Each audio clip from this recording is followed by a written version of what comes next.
Hello, and welcome to another episode of Incremental Doom. Specifically, welcome to the second episode in this diabolical double feature. Once again, a story of a bargain sought and struck with the devil, this time in desperation and duress. The great tempter is as keen as ever to be a great lender, pitching prosperity in return for, well, something a little more eternal than good fortunes. But when that mortgage comes due, the sorry signatory tries the contract, contesting it by enlisting a legendary lawyer as his advocate. Episode 2: The Devil and Dan'l Webster by Stephen Vincent Benet. It's a story they tell in the border country, where Massachusetts joins Vermont and New Hampshire. Yes, Dan'l Webster is dead, or at least they buried him.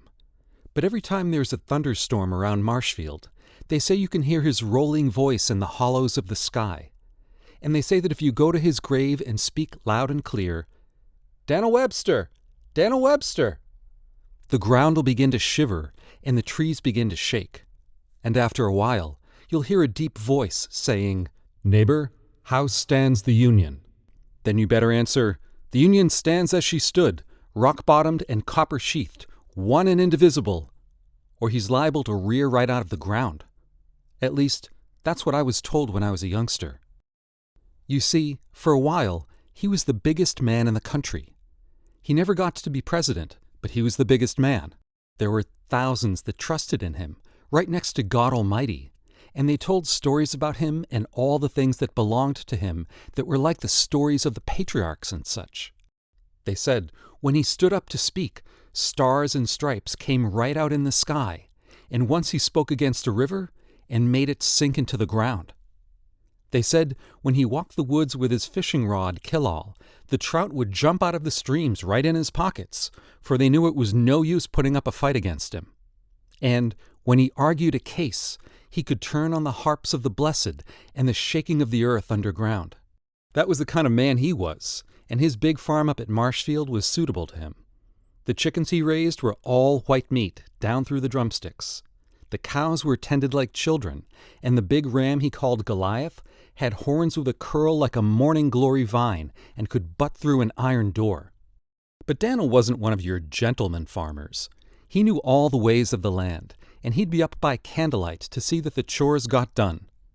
A man with a mouth like a mastiff, a brow like a mountain, and eyes like burning anthracite. That was Dan'l Webster in his prime. And the biggest case he argued never got written down in the books, for he argued it against the devil, nip and tuck and no holds barred. And this is the way I used to hear it told. There was a man named Jabez Stone, lived at Cross Corners, New Hampshire. He wasn't a bad man to start with, but he was an unlucky man. If he planted corn, he got borers. If he planted potatoes, he got blight. He had good enough land, but it didn't prosper him. He had a decent wife and children, but the more children he had, the less there was to feed them. If stones cropped up in his neighbor's field, boulders boiled up in his. If he had a horse with the spavins, he'd trade it for one with the staggers and give something extra. There's some folks bound to be like that, apparently. But one day Jabez Stone got sick of the whole business. He'd been plowing that morning, and he just broke the plowshare on a rock that he could have sworn hadn't been there yesterday. And as he stood looking at the plowshare, the off-horse began to cough, the ropey kind of cough that means sickness and horse doctors. There were 2 children down with the measles, his wife was ailing, and he had a whitlow on his thumb. It was about the last straw for Jabez Stone. "I vow," he said, and he looked around him, kind of desperate. "I vow it's enough to make a man want to sell his soul to the devil. And I would, too, for 2 cents. Then he felt a kind of queerness come over him at having said what he'd said, though, naturally, being a New Hampshireman, he wouldn't take it back. But all the same, when it got to be evening, and, as far as he could see, no notice had been taken, he felt relieved in his mind, for he was a religious man.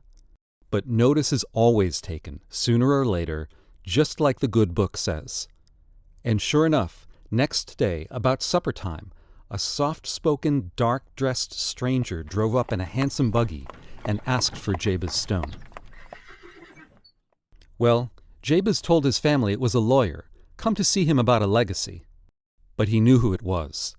He didn't like the looks of the stranger, nor the way he smiled with his teeth. They were white teeth and plentiful. Some say they were filed to a point, but I wouldn't vouch for that. And he didn't like it when the dog took one look at the stranger and ran away howling with his tail between his legs. But having passed his word, more or less, he stuck to it, and they went out behind the barn and made their bargain. Jabez Stone had to prick his finger to sign, and the stranger lent him a silver pin. The wound healed clean, but it left a little white scar.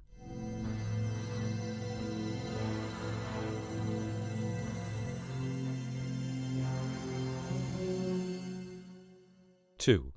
After that, all of a sudden, things began to pick up and prosper for Jabez Stone.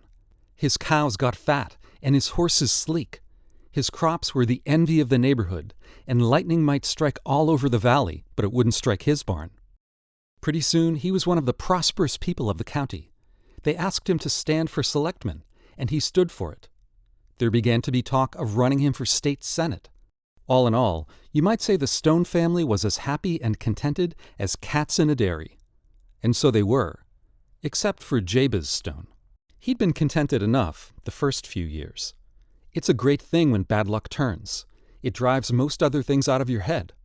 True, every now and then, especially in rainy weather, the little white scar on his finger would give him a twinge. And once a year, punctual as clockwork, the stranger with the handsome buggy would come driving by. But the 6th year the stranger lighted, and after that, his peace was over for Jabez Stone. The stranger came up through the lower field, switching his boots with a cane. They were handsome black boots, but Jabez Stone never liked the look of them, particularly the toes. And after he'd passed the time of day, he said, "Well, Mr. Stone, you're a hummer. It's a very pretty property you've got here, Mr. Stone." "Well, some might favor it, and others might not," said Jabez Stone, for he was a New Hampshireman. "Oh, no need to decry your industry," said the stranger, very easy, showing his teeth in a smile. "After all, we know what's been done, and it's been done according to contract and specifications. So when the mortgage falls due next year, you shouldn't have any regrets." "Speaking of that mortgage, mister," said Jabez Stone, and he looked around for help to the earth and the sky. "I'm beginning to have one or two doubts about it." "Doubts?" said the stranger, not quite so pleasantly. "Why, yes," said Jabez Stone. "This being the USA, and me always having been a religious man." He cleared his throat and got bolder. "Yes, sir," he said. "I'm beginning to have considerable doubts as to the mortgage holding in court." "There's courts and courts," said the stranger, clicking his teeth. "Still, we might as well have a look at the original document." And he hauled out a big black pocketbook full of papers. "Sherwin, Slater, Stevens, Stone," he muttered. "I, Jabez Stone, for a term of 7 years. Oh, it's quite in order, I think." But Jabez Stone wasn't listening, for he saw something else flutter out of the black pocketbook. It was something that looked like a moth, but it wasn't a moth. And as Jabez Stone stared at it, it seemed to speak to him in a small, sort of piping voice, terrible small and thin, but terrible human. "Neighbor Stone!" it squeaked. "Neighbor Stone, help me! For God's sake, help me!" But before Jabez Stone could stir hand or foot, the stranger whipped out a big bandana handkerchief, caught the creature in it just like a butterfly, and started tying up the ends of the bandana. "Sorry for the interruption," he said. "As I was saying." But Jabez Stone was shaking all over like a scared horse. "That's Miser Stephen's voice," he said in a croak, "and you've got him in your handkerchief." The stranger looked a little embarrassed. "Yes, I really should have transferred him to the collecting box," he said with a simper. "But there were some rather unusual specimens there, and I didn't want them crowded. Well, these little contretemps will occur." "I don't know what you mean by contretemps, but that was Miser Stephen's voice, and he ain't dead. You can't tell me he is. He was just as spry and mean as a woodchuck Tuesday." "In the midst of life," said the stranger, kind of pious. "Listen." Then a bell began to toll in the valley, and Jabez Stone listened, with the sweat running down his face, for he knew it was told for Miser Stevens, and that he was dead. "These long-standing accounts," said the stranger with a sigh. "One really hates to close them. But business is business." He still had the bandana in his hand, and Jabez Stone felt sick as he saw the cloth struggle and flutter. "Are they all as small as that?" he asked hoarsely. "Small? Oh, I see what you mean. Why, they vary." He measured Jabez Stone with his eyes, and his teeth showed. "Don't worry, Mr. Stone. You'll go with a very good grade. I wouldn't trust you outside the collecting box. Now, a man like Dan'l Webster, of course, well, we'd have to build a special box for him, and even at that, I imagine the wing spread would astonish you. He'd certainly be a prize. I wish we could see our way clear to him. But in your case, as I was saying—" "Put that handkerchief away," said Jabez Stone, and he began to beg and to pray. But the best he could get at the end was a 3 years extension, with conditions. But till you make a bargain like that, you've got no idea of how fast 4 years can run. By the last months of those years, Jabez Stone's known all over the state, and there's talk of running him for governor, and it's dust and ashes in his mouth. For every day when he gets up, he thinks, "There's one more night gone." And every night when he lies down, he thinks of the black pocketbook and the soul of Miser Stevens, and it makes him sick at heart. Till, finally, he can't bear it any longer, and in the last days of the last year, he hitches his horse and drives off to see Dan'l Webster. For Dan'l was born in New Hampshire, only a few miles from Cross Corners, and it's well known that he has a particular soft spot for old neighbors.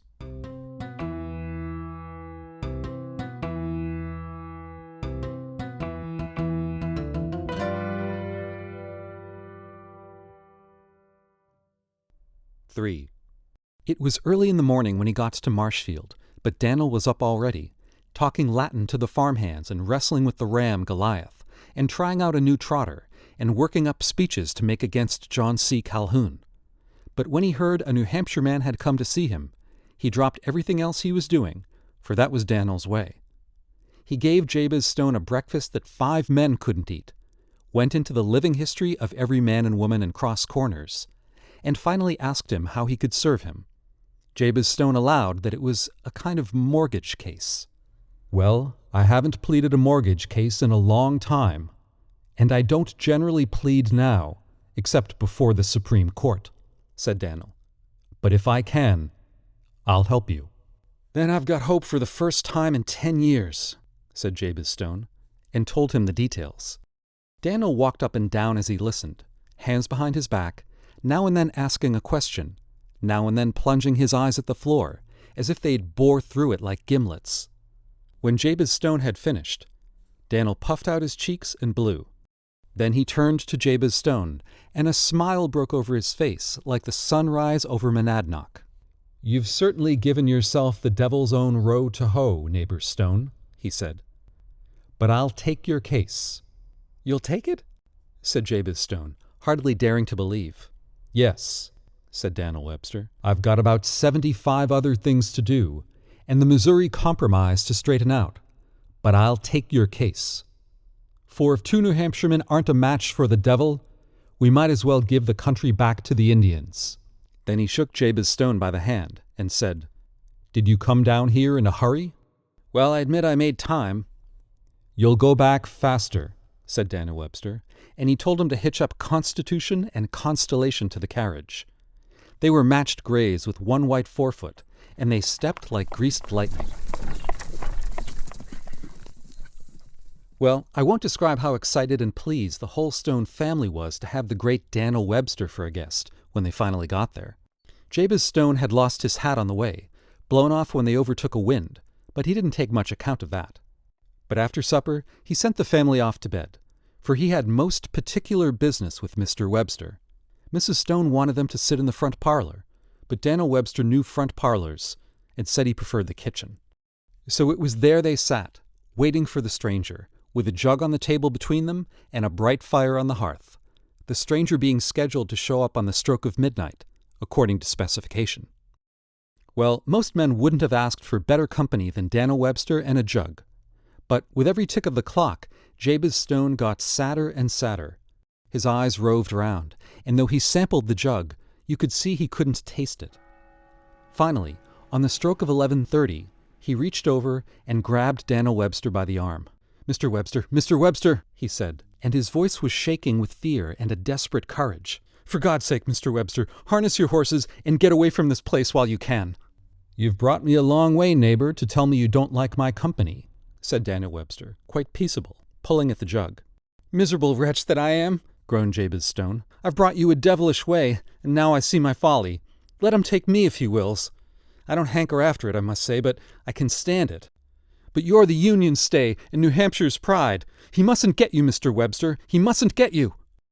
Dan'l Webster looked at the distracted man, all gray and shaking in the firelight, and laid a hand on his shoulder. I'm obliged to you, neighbor Stone, he said gently. It's kindly thought of, but there's a jug on the table and a case at hand, and I never left a jug or a case half finished in my life. And just at that moment there was a sharp rap on the door. Ah, said Dan'l Webster very coolly. I thought your clock was a trifle slow, neighbor Stone. He stepped to the door and opened it. Come in. The stranger came in. Very dark and tall he looked in the firelight. He was carrying a box under his arm, a black japanned box with little air holes in the lid. At the sight of the box, Jabez Stone gave a low cry and shrank into the corner of the room. Mr. Webster, I presume, said the stranger, very polite, but with his eyes glowing like a fox's deep in the woods. Attorney of record for Jabez Stone, said Dan'l Webster, but his eyes were glowing too. Might I ask your name? I've gone by a good many, said the stranger carelessly. Perhaps Scratch will do for the evening. I'm often called that in these regions. Then he sat down at the table and poured himself a drink from the jug. The liquor was cold in the jug, but it came steaming into the glass. And now, said the stranger, and showing his teeth, I shall call upon you, as a law-abiding citizen, to assist me in taking possession of my property. Well, with that, the argument began, and it went hot and heavy.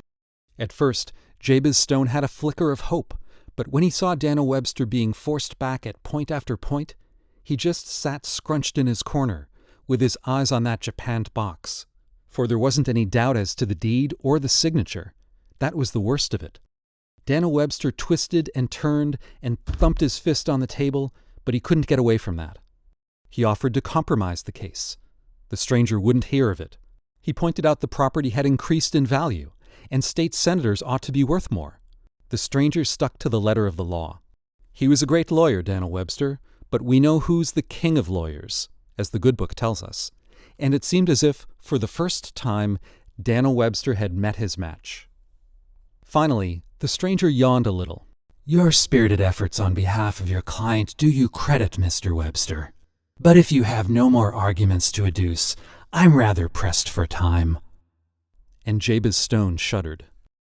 Dan'l Webster's brow looked dark as a thundercloud. Pressed or not, you shall not have this man, he thundered. Mr. Stone is an American citizen, and no American citizen may be forced into the service of a foreign prince. We fought England for that in 12, and we'll fight all hell for it again. Foreign, said the stranger. And who calls me a foreigner? Well, I never yet heard of of your claiming American citizenship, said Dan'l Webster with surprise. And who with better right? Said the stranger, with one of his terrible smiles. When the first wrong was done to the first Indian, I was there. When the first slaver put out for the Congo, I stood on her deck. Am I not in your books and stories and beliefs from the first settlements on? Am I not spoken of, still, in every church in New England? 'Tis true the North claims me for a Southerner, and the South for a Northerner, but I am neither. I am merely an honest American like yourself, and of the best descent. For, to tell the truth, Mr. Webster, though I don't like to boast of it, my name is older in this country than yours. Aha, said Dan'l Webster, with the veins standing out in his forehead. Then I stand on the Constitution. I demand a trial for my client. The case is hardly one for an ordinary court, said the stranger, his eyes flickering. And indeed, the lateness of the hour. Let it be any court you choose, so it is an American judge and an American jury, said Dan'l Webster in his pride. Let it be the quick or the dead, I'll abide the issue. You've said it, said the stranger, and pointed his finger at the door. And with that, and all of a sudden, there was a rushing of wind outside and a noise of footsteps. They came, clear and distinct, through the night, and yet they were not like the footsteps of living men. In God's name, who comes by so late? Cried Jabez Stone, in an ague of fear. The jury, Mr. Webster, demands, said the stranger, sipping at his boiling glass. You must pardon the rough appearance of one or two. They will have come a long way.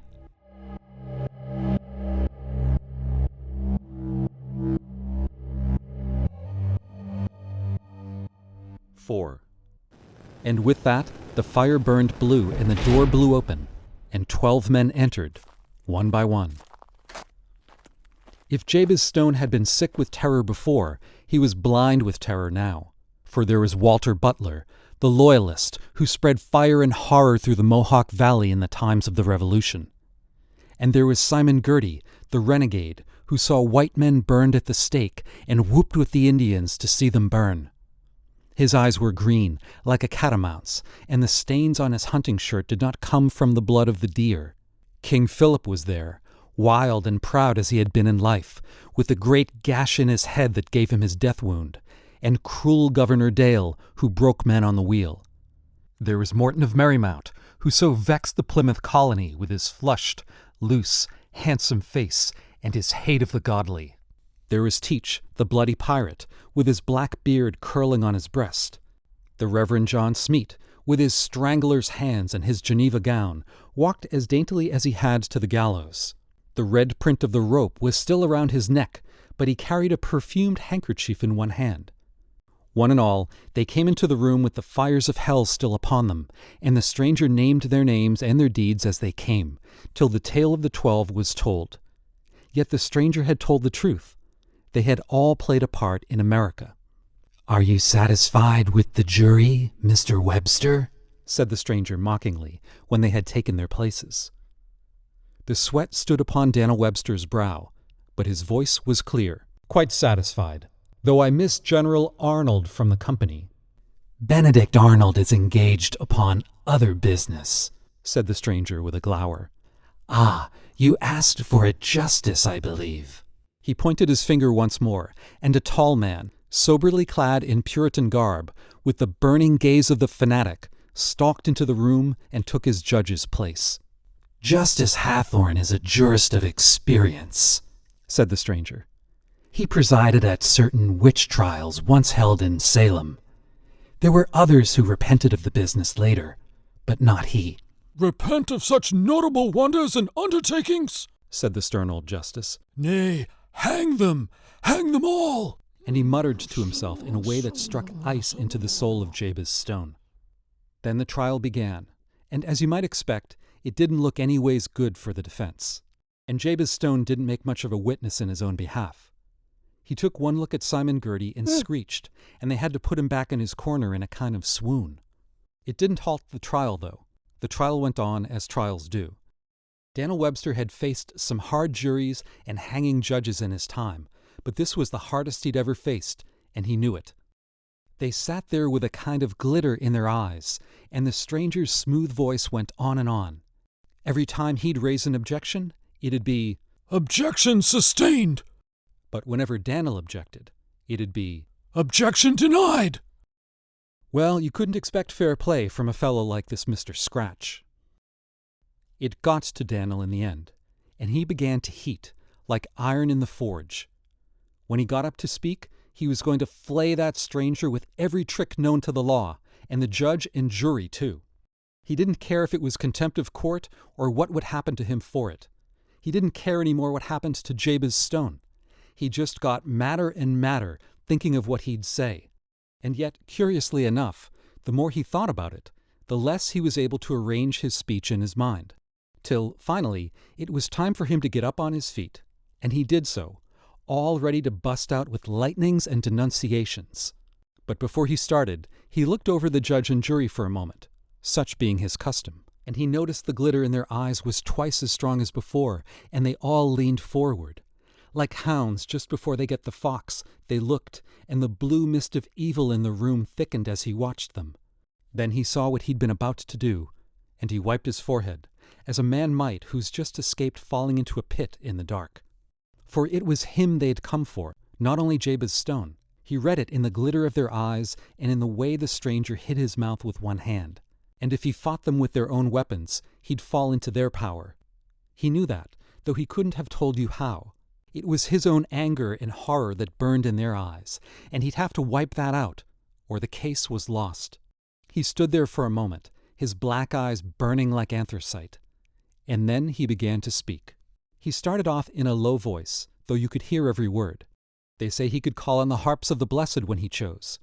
And this was just as simple and easy as a man could talk. But he didn't start out by condemning or reviling.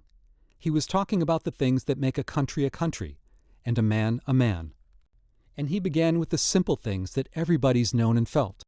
The freshness of a fine morning when you're young, and the taste of food when you're hungry, and the new day that's every day when you're a child. He took them up and he turned them in his hands. They were good things for any man, but without freedom they sickened. And when he talked of Those enslaved and the sorrows of slavery, his voice got like a big bell. He talked of The early days of America, and the men who had made those days. It wasn't a spread eagle speech, but he made you see it. He admitted all the wrong that had ever been done, But he showed how, out of the wrong and the right, the suffering and the starvations, something new had come, and everybody had played a part in it, even the traitors. Then he turned to Jabez Stone and showed him as he was an Ordinary man who had had hard luck, and he wanted to change it. And because he'd wanted to change it, now he was going to be punished for all eternity. And yet there was good in Jabez Stone. and he showed that good. He was hard and mean in some ways, but he was a man. There was sadness in being a man, but it was a proud thing too. And he showed what the pride of it was, till you couldn't help feeling it. Yes, even in hell, if a man was a man, you'd know it. And he wasn't pleading for any one person anymore, though his voice rang like an organ. He was telling the Story and the failures and the endless journey of mankind. They got tricked and trapped and bamboozled, but it was a great journey, and no demon that was ever foaled could know the inwardness of it. It took a man to do that.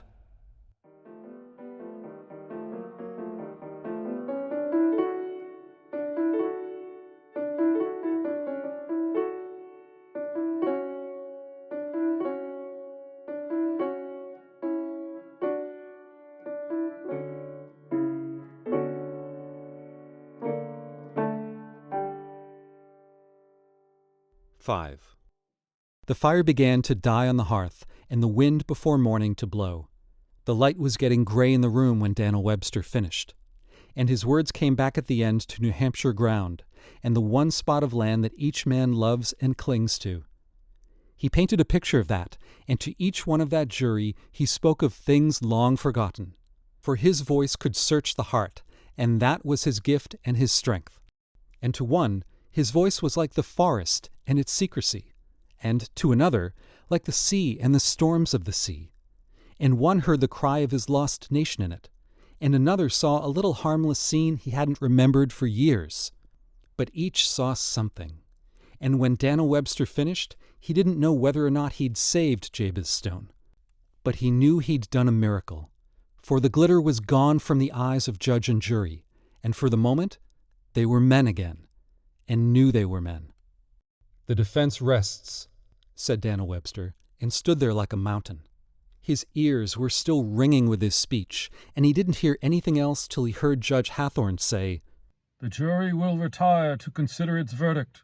Walter Butler rose in his place, and his face had a dark, gay pride on it. "The jury has considered its verdict," he said, and looked the stranger full in the eye. "We find for the defendant, Jabez Stone." With that, the smile left the stranger's face, But Walter Butler did not flinch.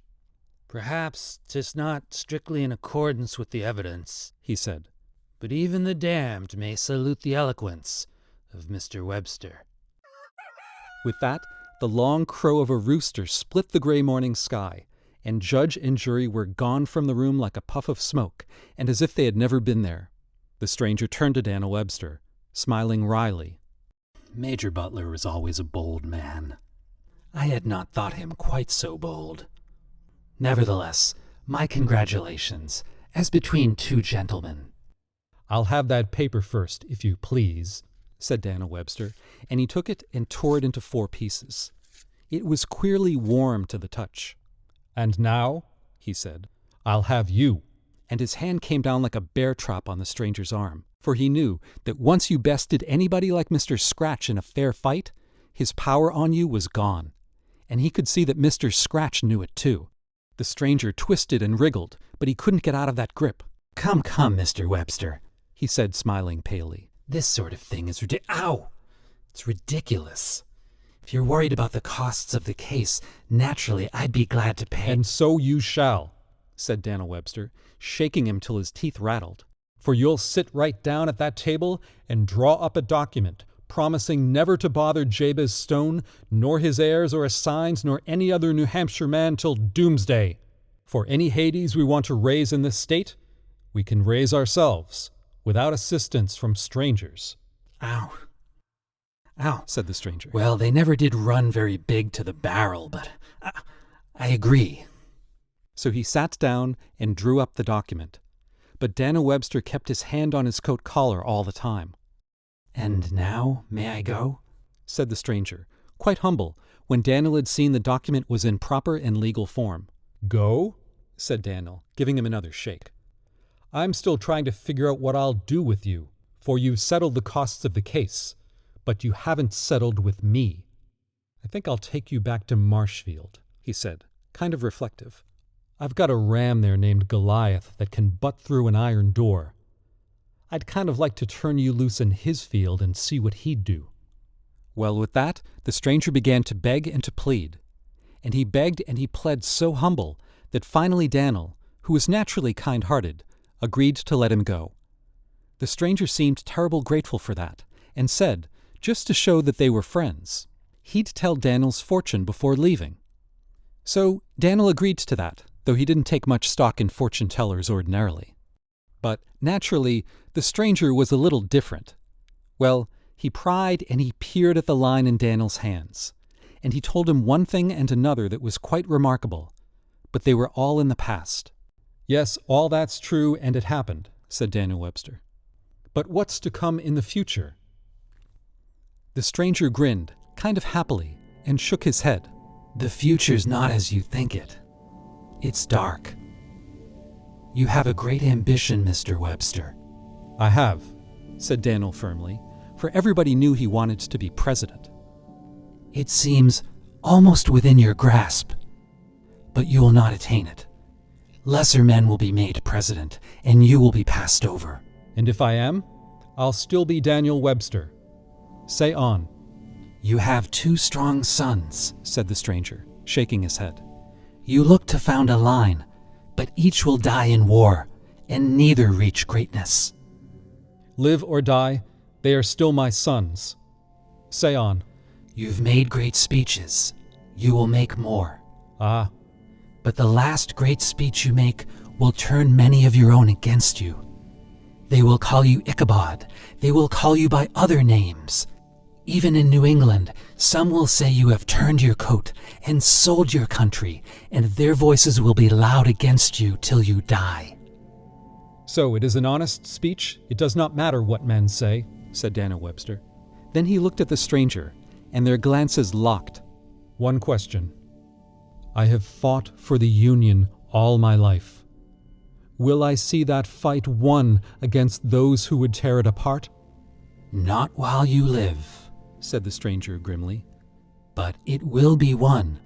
And after you are dead, there are thousands who will fight for your cause because of words that you spoke."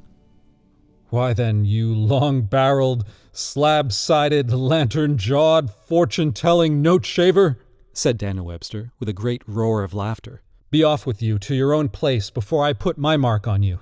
For by the 13 original colonies, I'd go to the pit itself to save the Union. And with that, he drew back his foot for a kick that would have stunned a horse. It was only the tip of his shoe that caught the stranger, but he went flying out the door with his collecting box under his arm. And now, said Dan'l Webster, seeing Jabez Stone beginning to rouse from his swoon, let's see what's left in the jug, for it's dry work talking all night. I hope there's pie for breakfast, neighbor Stone. But they say whenever the devil comes near Marshfield, even now, he gives it a wide berth. And he hasn't been seen in the state of New Hampshire from that day to this. I'm not talking about Massachusetts or Vermont.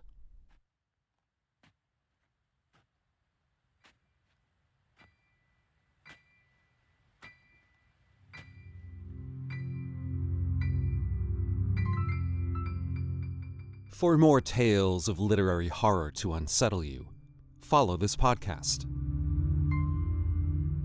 To support this podcast and receive additional material, such as original music and notes on the stories and episodes, visit its source and become a paid subscriber at incrementallyyours.substack.com.